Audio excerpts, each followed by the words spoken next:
Part पढ़ाया था जिसमें हड़प्पा एवं मोहनजोदड़ो के बारे में हमने चर्चा की थी कि उसकी स्थिति क्या है, वो कहाँ पे है, उसके उत्खननकर्ता कौन है। और इसमें सभी जितने भी पॉइंट हैं वो सब इम्पोर्टेंट है, उसको ध्यान से रहेंगे।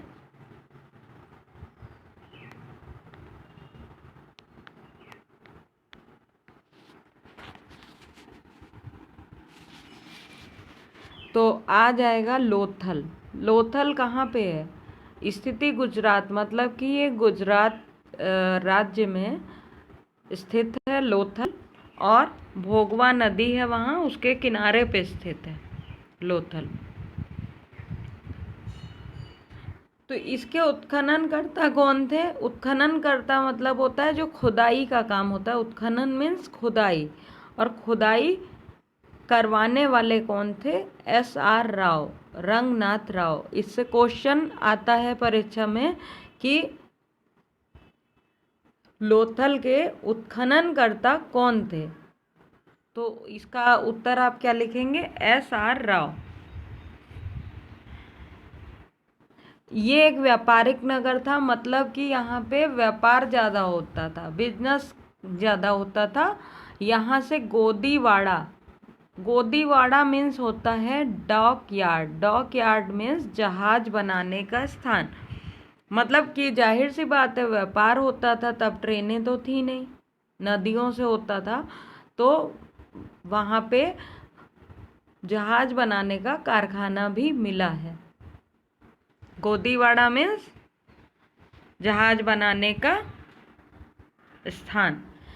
ये की सबसे बड़ी कृति है, मतलब सिंधु घाटी सभ्यता जो है उसकी सबसे बड़ी कृति कौन सी है?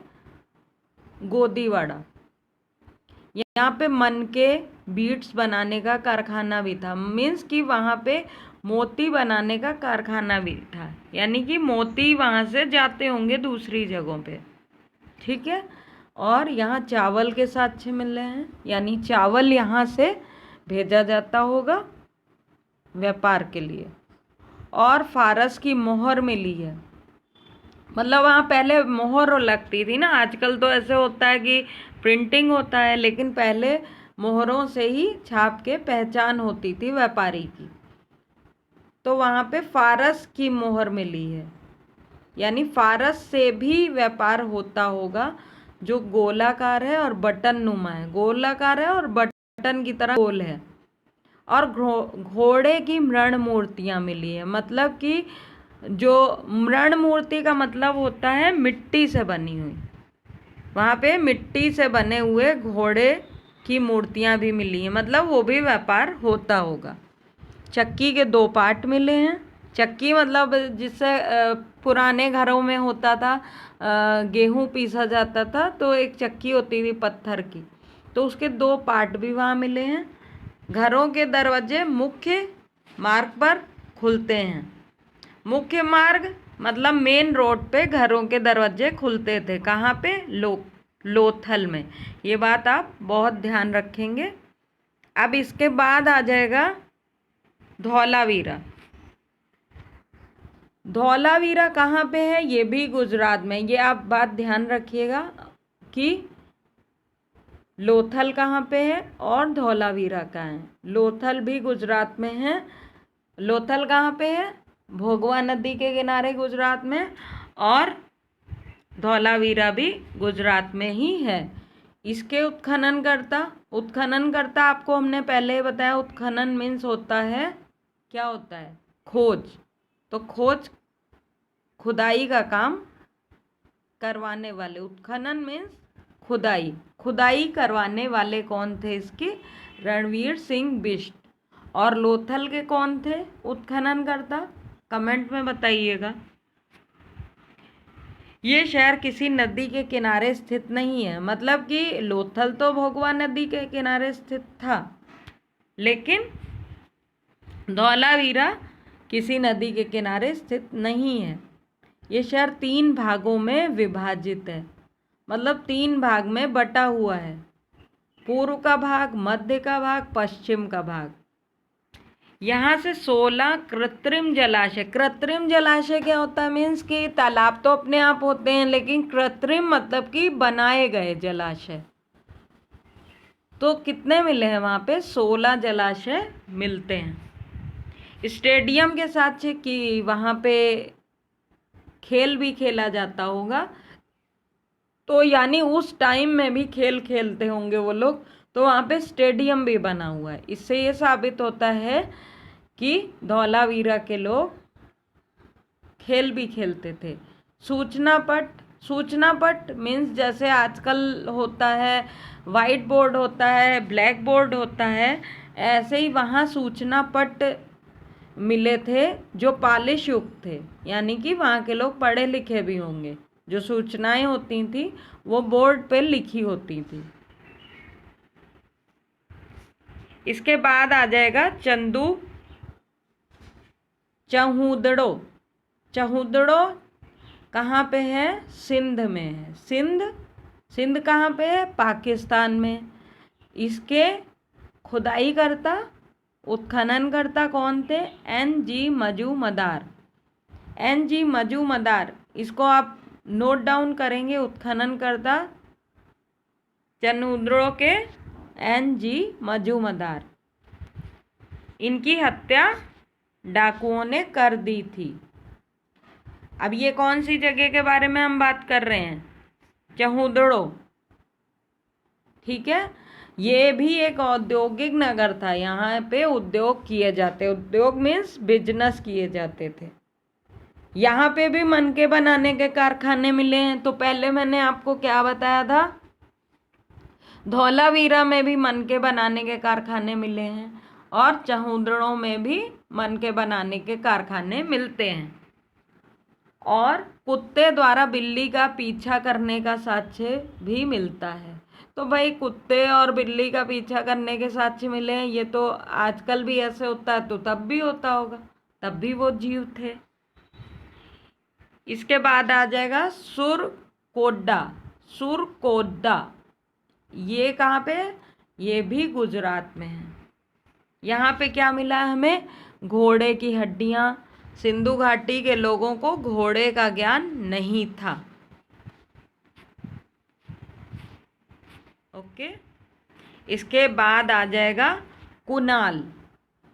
कुनाल मीन्स चांदी के कुनाल। कुनाल भी एक जगह है, वहाँ पे मिले हैं चांदी के 2 मुकुट मिले हैं। इसके बाद आ जाएगा दैमाबाद। हाँ, इसको ज़रा ध्यान से पढ़िएगा और नोट डाउन करते चलिएगा।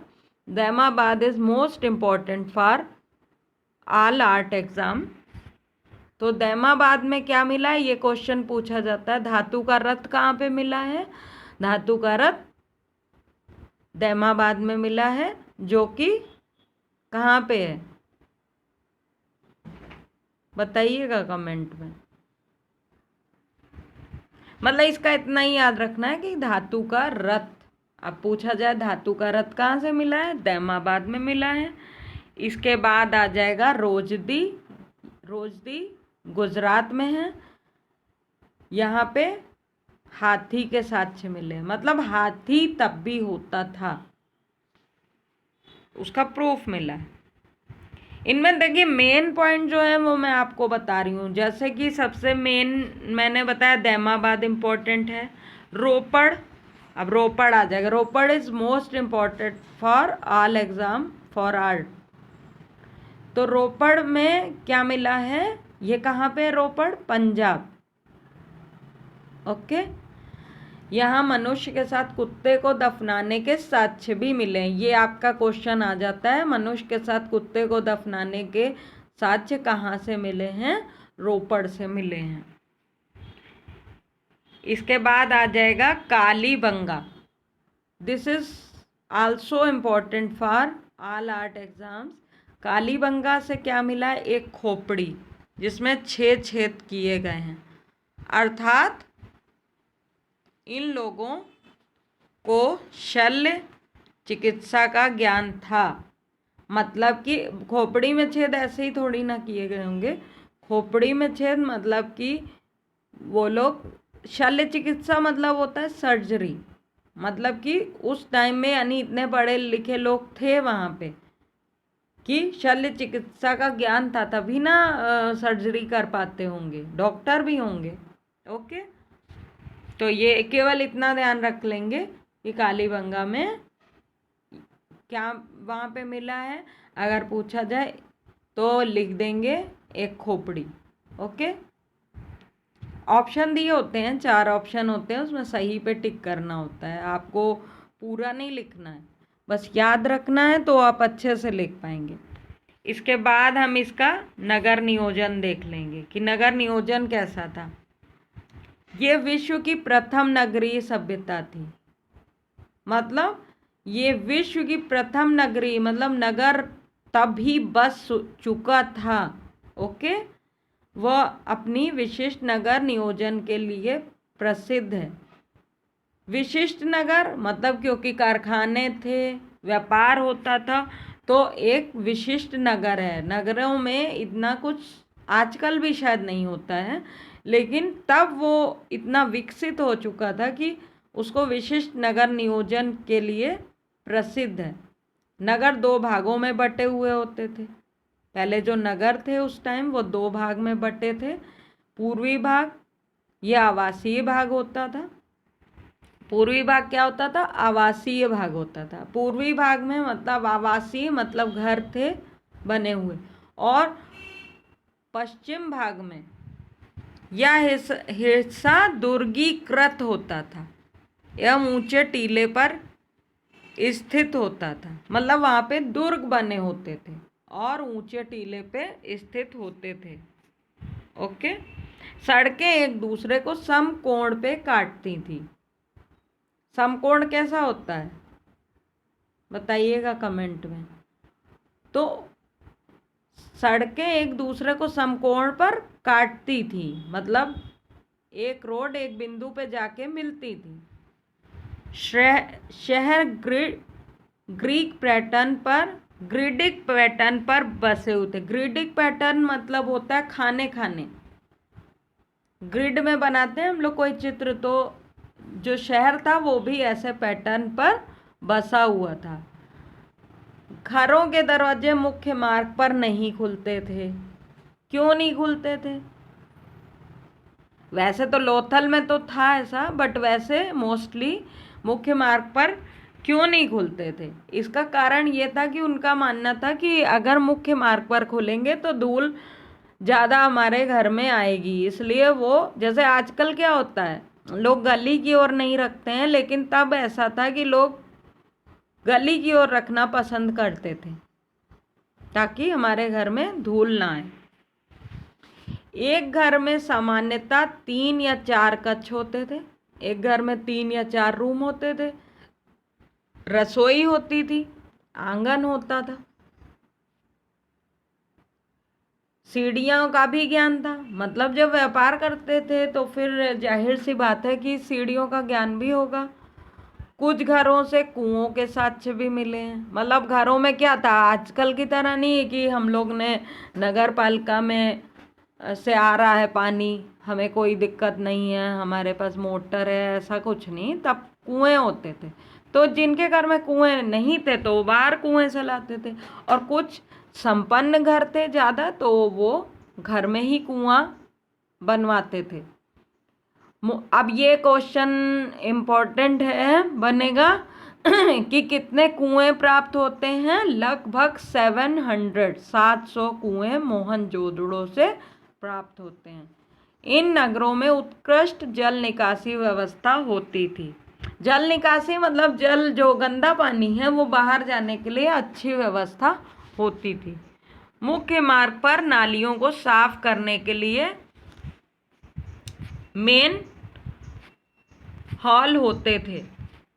नालियों को ईंटों से ढका जाता था। पहले नालियाँ ढकी रहती थी, ये नहीं आजकल क्या होता है, आजकल तो ज़्यादातर नहीं ढकी होती है और गंदगी उसमें जाती रहती है, चौक हो जाती हैं। लेकिन तब बहुत सभ्य थे वो लोग, और ईंटों से ढकी हुई नालियाँ थी, और पक्की ईंटें प्रयोग करते थे, कच्ची ईंटें प्रयोग नहीं करते थे। जैसे आजकल है वो तब भी था, ईंटों का आकार क्या होता था, ये बात का पॉइंट नोट करके रख लेंगे।